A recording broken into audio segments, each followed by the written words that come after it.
Welcome back to our channel. So, auto కార్మికులకి ఒక good news కాదు. ఒక వరాల జల్లు కురిపించిండు పొన్నం ప్రభాకర్. సో, ఏంటి కారణం? సో, గ్రామీణ ప్రాంతాల్లో ఉండే ఆటో అన్నలకి ఈ పథకం వర్తించదు. కేవలం సిటీలో ఉండే ఆటో అన్నలకు మాత్రమే ఈ పథకం వర్తించేటట్టు నిర్ణయాలు తీసుకున్నారు. ఎందుకు? సమ్మె సైరన్ మోగిందనా? లేదంటే నిజంగా ఆటో అన్నలపైన సర్కార్‌కి ఏమైనా ప్రేమ కలిగిందా?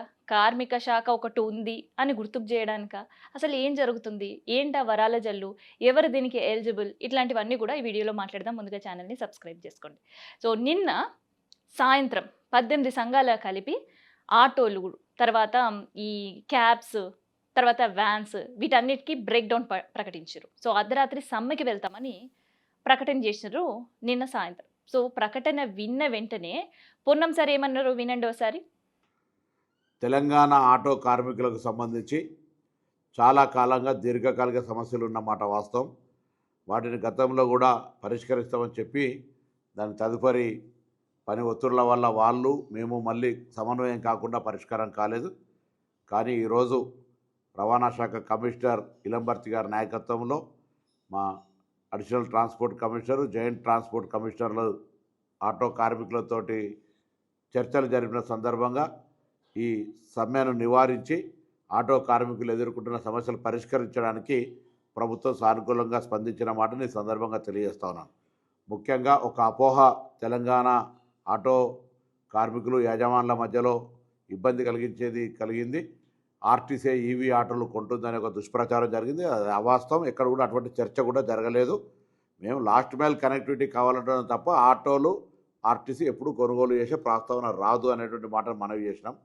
దాంతోపాటుగా ఈరోజు 2012లో పెంచినటువంటి మీటర్ ఛార్జీలను పెంచాలని చెప్పినారు.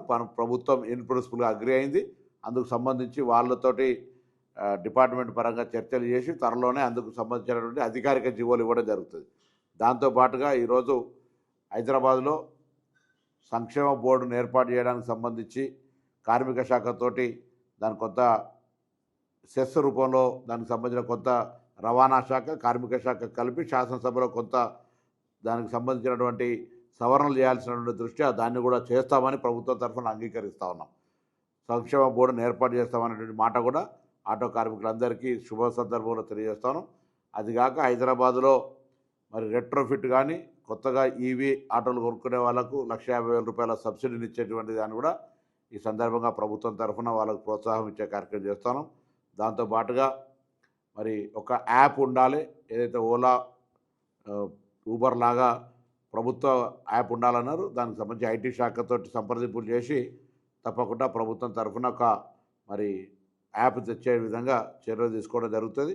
మిగతా అగ్రిగేట్ సంబంధించిన పాలసీ కావచ్చు, ఇతరత్ర అన్ని సానుకూలంగా చేస్తూ వాళ్ళు ₹12,000 సంబంధించిన అంశం కూడా ప్రభుత్వం పెద్దలతోటి గౌరవ ముఖ్యమంత్రి గారు, ఉప ముఖ్యమంత్రి, సహచర మంత్రులతో చర్చ చేసి ఆ అంశానికి సంబంధించి కూడా వాళ్లకు వీలైనంత తొందరలో మరి ఒక సానుకూలంగా స్పందించే విధంగా తీసుకుంటామనే మాట ప్రకారంగా జాయింట్ యాక్షన్ కమిటీ మీద వచ్చినటువంటి సంఘ ప్రతినిధులందరూ మా ట్రాన్స్పోర్ట్ కమిషనర్ తదితర అధికారులతో జరిపిన చర్చల్లో సమ్మెను ఉపసంహరిస్తామనే ప్రకటన చేసిన సందర్భంగా వారికి అభినందనలు. తప్పకుండా నేను రవాణా శాఖ తరఫుగా ఇంతకుముందుగా ఆర్టీసీ కార్మికులకు ఏ విధంగా హామీలు ఇచ్చి అమలు చేస్తా ఉన్నామో ఆటో కార్మికులకు సంబంధించి కూడా ఎక్కడ ఇబ్బంది లేకుండా తెలంగాణ బిడ్డలుగా వాళ్ళందరికీ కూడా న్యాయం జరిగే విధంగా ఈ ప్రభుత్వం రేవంత్ రెడ్డి గారి నాయకత్వంలో చేస్తుందనే మాటని సందర్భంగా తెలియజేస్తున్నాను.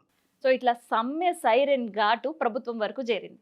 అందుకనే ఎక్కడ సమ్మెకి వెళ్తారా ఆటో అన్నలు? సమ్మె గనక వెళ్తే ఈ టైంలో చాలా డ్యామేజ్ అవుతుంది ప్రభుత్వానికి. సో, అందుకని వాళ్ళ సమ్మెకు తాత్కాలికంగా బ్రేక్ వేయాలనుకున్నారో తెలీదు కానీ మొత్తానికైతే చర్చలు జరపాలి అని అధికారులకు ఆదేశించారు. చర్చలు జరిపినరు. పొన్నం సార్ ఇంకొక చోట నుంచి ప్రెస్ మీట్ పెట్టి ఆటో అన్నలకు రీచ్ అయ్యేటట్టు చేసిండ్రు.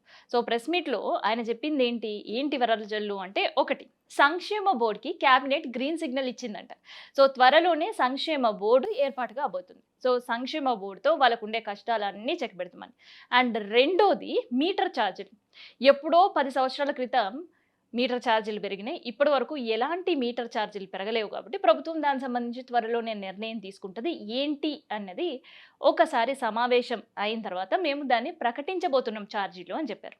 అండ్ మూడోది, ఆర్టీసీలోకి ఈవీ వెహికల్స్ సో అది కూడా ఒక ప్రధాన డిమాండ్ సమ్మెకి వెళ్ళడానికి ఈవీ ఆటోలని ఆర్టీసీలో ఆహ్వానించకూడదు అని.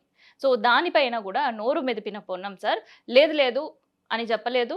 లేదు అసలకి ఈ ఈవీ ఆటోలను మేము ఆర్టీసీలో ఉంచుతాము అని ఊసేలేదు. సో ఈవీ వెహికల్ల గురించి ఎక్కడ కూడా మాట్లాడని పరిస్థితి. అండ్ నాలుగోదొచ్చేసరికి సమ్మెతో ఏ సమస్య పరిష్కారం గాదు. సమ్మెకు పోకూడదు అని విజ్ఞప్తి చేస్తూనే మీకుండే అన్ని డిమాండ్‌లను ప్రభుత్వం ఆలోచిస్తది అని జెప్పారు. సో ఏడాదికి రూ. 12,000 సంబంధించి ఇప్పటి వరకు ఎలాంటి ప్రకటన జేయలేదు. కానీ ఆ 12,000కి సంబంధించిన ప్రకటన త్వరలోనే చేస్తుంది ప్రభుత్వం నుంచి అని ఒక ఇండికేషన్ మాత్రం ఇచ్చారు. అండ్ ఇక్కడుండే ఆటో కార్మికులకు మొదటగా ఒక పైలట్ ప్రాజెక్ట్ కింద స్టార్ట్ చేయబోతున్నాం. ఆర్థికంగా సహాయం ఎలా జేయాలి అండ్ ఇప్పుడుండే పరిస్థితుల నుంచి ఆటో కార్మికులు ఆర్థికంగా ఎట్లా ఎదగాలి అనే పైన మేము త్వరలోనే నిర్ణయం తీసుకుంటాం అని చెప్పారు. మరి హైదరాబాద్‌లో ఉండే ఆటోలు ఓకే. మరి గ్రామీణ ప్రాంతాల్లో ఉండే ఆటోల పరిస్థితి ఏంది? సో హైదరాబాద్‌లో ఉండే ఆటో కార్మికులతో పోలిస్తే గ్రామీణ ప్రాంతాల్లో ఉండే ఆటో కార్మికుల పరిస్థితులు, కుటుంబ పోషణ ఇంకా వరస్ట్‌గుంది. ఇంకా ఎక్కువ ఇబ్బందులు పడుతుంటారు. ఎందుకు అనంటే ఇక్కడ బిజినెస్.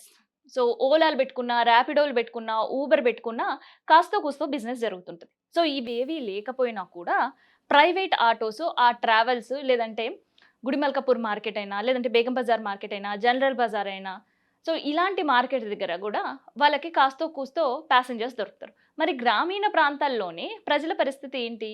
అండ్ అక్కడ ఇంత పెద్ద మార్కెట్లుండయి. పెద్దగా కనెక్టివిటీ ఉండదు. సో ఎక్కడికెళ్ళాలన్నా మాక్సిమం వాళ్ళ ఆటోలోనే పెడుతుంటారు.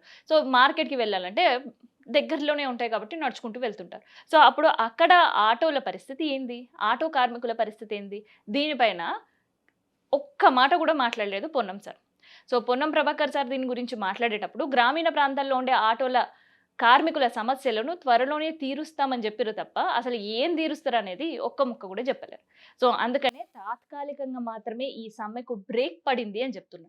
సో పర్మనెంట్‌గా ఈ సమస్యకి సొల్యూషన్ చూపిస్తే మాత్రమే ఆటో సంఘాల కార్మికులు సైలెంట్‌గా ఉండే అవకాశం ఉంటది. సో దానికోసం ప్రభుత్వానికి ఒక డెడ్‌లైన్ విధించిర్రు నిన్న జరిగిన చర్చల్లో. సో ఆ డెడ్‌లైన్ వరకు మళ్ళీ ఎదురు చూసే పరిస్థితి ఉంది. సో ఆ డెడ్‌లైన్ తర్వాత ఈసారి ఎవ్వరు ఏమి చెప్పినా కూడా ఆటో సమ్మెకు బ్రేక్ పడేదే లేదని ప్రభుత్వానికి తేల్చి చెప్పారు.